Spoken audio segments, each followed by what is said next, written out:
Bismillahirrahmanirrahim. Assalamualaikum warahmatullahi wabarakatuh dan salam sejahtera. Baik, bersama lagi dengan Cikgu K. Hari ini kita akan belajar tajuk tolak masa yang melibatkan unit jam, hari dan minggu. Okay, jadi sebelum apa-apa, macam biasa kita akan tengok semula perkaitan antara unit-unit ini. Okey, jadi dalam satu hari ada 24 jam. Jika kita nak tukarkan hari kepada jam, kita akan darab 24. Dan sebaliknya, kita nak tukarkan jam kepada hari, kita akan bahagi 24. Okey, seterusnya untuk minggu dan hari. Dalam satu minggu kita ada 7 hari. Sebab itu kalau kita nak tukarkan minggu kepada hari, kita akan darab 7. Dan kalau kita nak tukarkan hari kepada minggu, kita akan bahagi 7. Okey, jadi kita jangan buang masa, kita tengok contoh-contoh yang melibatkan unit-unit ini dalam tajuk tolak masa. Baik, yang pertama kita ada 5 hari 7 jam, tolak 1 hari 16 jam. Dan jawapan nak dalam hari dan jam. Okay, jadi bila kita melibatkan dua unit dalam satu ayat matematik yang sama, kita boleh gunakan jadual T. Okay, jadi cikgu ada jadual T yang melibatkan hari dengan jam. Kita masukkan dulu mengikut soalan. Okay, tolak 1 hari 16 jam. Baik, jadi macam biasa kita akan selesaikan mengikut unit yang lebih kecil. Okey, tapi kalau kamu tengok dekat sini, kita ada 7 jam, kita nak tolakkan dengan 16 jam. Tak cukup. Jadi kalau biasa bila kita nak tolak tapi tak cukup, kita akan pinjam sebelah. Betul tak? Tapi kalau kita pinjam sebelah, contohlah dekat sini, kita pinjam 5, kita tinggal 4, selalunya kita akan tambah 10 dekat bahagian sini. Betul tak? Tetapi bila melibatkan hari dengan jam, macam cikgu cakap tadi, kita akan berbalik semula kepada perkaitan antara kedua-dua unit ni. Jadi, kalau kita pinjam 1 hari daripada 5 ini, 1 hari itu bersamaan dengan 24 jam. Maka, 24 jam itu kita akan tambahkan dengan 7 jam yang dah sedia ada ni. Kita bukan tambah 10. Okay, kita akan berbalik semula kepada perkaitan antara kedua-dua unit. Okay, jadi kalau 7, kita tambahkan dengan 24 jam yang kita pinjam sebelah tadi, akan jadi 31 jam. Bila dah cukup, kita boleh tolak seperti biasa. Okay, jadi bahagian jam kita dapat 15. Kemudian untuk hari, 4 tolak 1 tak ada masalah lah. Okay, kita akan dapat 3. Dan kita keluarkan jawapan kita, 3 hari 15 jam. Okey, kita tengok contoh seterusnya yang melibatkan 3 nombor ataupun 3 bahagian. Okey, kalau tolak berulang macam biasa kita tak boleh nak tolak terus. Okey, jadi kita akan tolak sikit-sikit dulu. Jadi kita akan ambil dulu 10 hari 4 jam, kita tolak dulu dengan 3 hari 9 jam. Okey, jadi sama macam tadi. Bila kita nak selesaikan bahagian jam ni, tak cukup untuk kita tolak. Okay, 4 tolak 9 tak cukup, maka kita akan pinjam 1 hari dekat sini. Okay, jadi 10 ni akan jadi 9. 1 hari yang kita pinjam itu bersamaan dengan 24 jam. Okay, jadi 24 jam tu kita kena jumlahkan sekali dengan 4 jam yang dah sedia ada. Okay, jadi 24 tambah 4 kita akan dapat 28. Okey, dah cukup untuk tolak. Kita tolak dulu 28 tolak 9 dan kemudian 9 hari tolak 3 hari. Okey, kemudian kita sambung dengan 20 jam pada soalan. Okey, sekali lagi tak cukup untuk tolak. Kita akan pinjam 1 hari dan kita akan tambahkan 24 jam dengan 19 jam yang dah sedia ada untuk jadi 43 jam. Okey, bila dah cukup untuk tolak, kita tolak seperti biasa. Okey, dan kita keluarkan jawapan kita 5 hari 23 jam. Okey, kali ni dia lain sikit. Kenapa cikgu kata lain sikit? Sebab jawapan dia nak dalam jam sahaja. Okey, jadi tak ada masalah. Cara kita tetap sama. Okey, kita akan ambil jadual T, hari dan jam. Kita masukkan dulu 2 nombor yang pertama. Okey, macam tadi 1 nak tolak dengan 15 jam tak cukup. Jadi kita akan pinjam 1 hari yang bersamaan dengan 24 jam. Jangan lupa, 1 jam ni tak boleh hilang macam tu je. Okay, kita kena gabungkan dengan 24 jam yang kita pinjam tu untuk jadi 25 jam. Dah cukup, barulah kita tolak seperti biasa. Okay, kemudian kita sambunglah dengan 2 hari 13 jam. Okay, again sekali lagi, tak cukup untuk kita tolak di bahagian jam, kita akan pinjam di bahagian hari dan 10 jam ini kita akan tambahkan dengan 24 jam yang kita pinjam tadi. Okay, untuk jadi 34, sorry. Okay, 34 kita akan tolakkan dengan 13 dulu. Alright, kita dapat 21 jam, 7 hari tolak 2 hari, kita dapat 5 hari.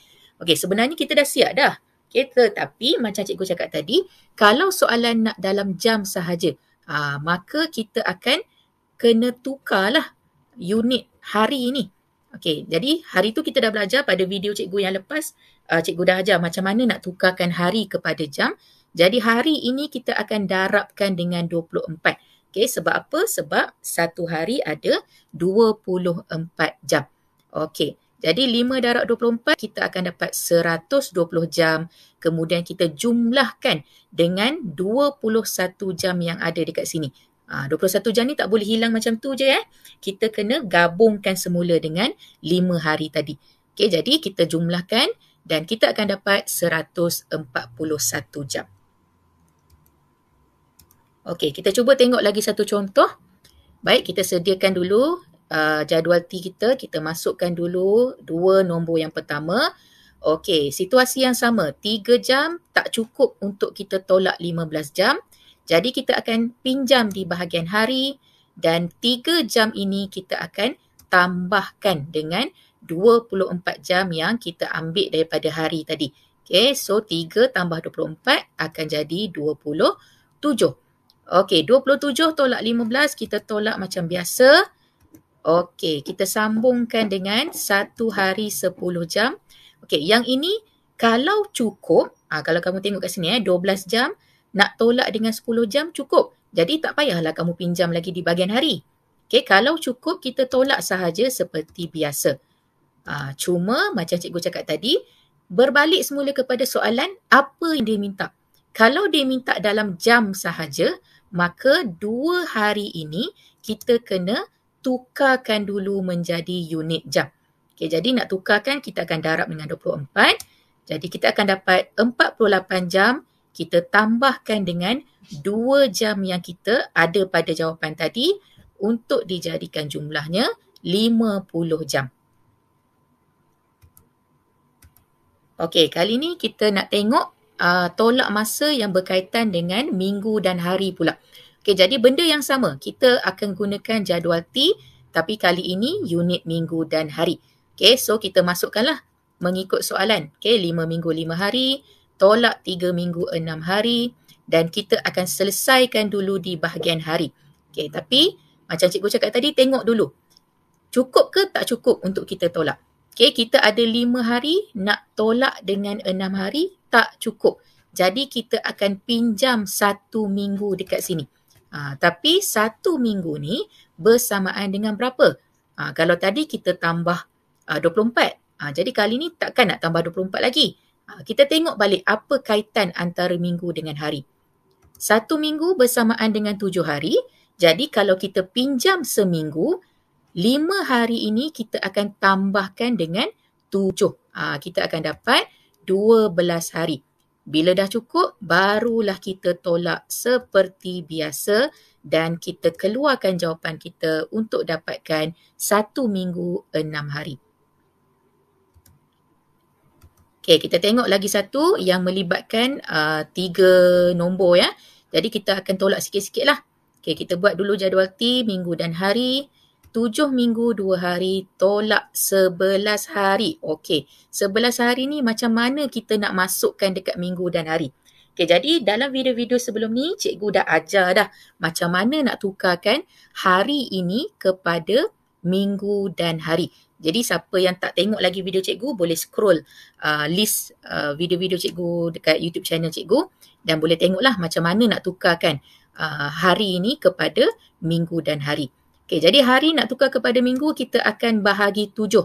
Dan kalau kamu buat jalan kerja dekat tepi nanti, kita akan dapat 1 minggu 4 hari. Jadi 11 hari tadi cikgu dah tukarkan menjadi 1 minggu 4 hari sebab nak masukkan ke dalam jadual T ni. Okey, bila dah dapat, barulah kita boleh tolak seperti biasa. Jadi kita tengoklah, kalau tak cukup, 2 tolak 4 tak cukup, kita pinjam seminggu dan kita tambahkan 7 hari dengan 2 hari ni untuk dijadikan 9 hari. Alright. Dah cukup kita tolak macam biasa, kemudian kita sambung tolak 2 minggu 4 hari. Okey, cukup untuk tolak jadi tak perlu pinjam. So kita boleh dapatkan jawapan akhirnya sebagai 3 minggu 1 hari. Okey, selesai tajuk hari ni. Cikgu harap kamu boleh faham dengan apa yang cikgu ajar tadi. Jadi yang paling penting sekali, tengok apa yang soalan minta. Dalam bentuk apa, dalam unit apa yang dia minta untuk dijadikan sebagai jawapan. Jadi kalau perlu diubah, kita tukarkan unit tu. Dan bila kita menolak, jangan lupa kalau tak cukup, pastikan kita ingat apa perkaitan antara kedua-dua unit. Baru betul lepas pinjam tu nak tambah berapa. Okay, ikut apa perkaitan antara kedua-dua unit yang terlibat. Okay, jadi cikgu rasa kita berhenti dekat sini. Kita jumpa lagi dalam pembelajaran seterusnya. Terima kasih. Assalamualaikum. Jumpa lagi.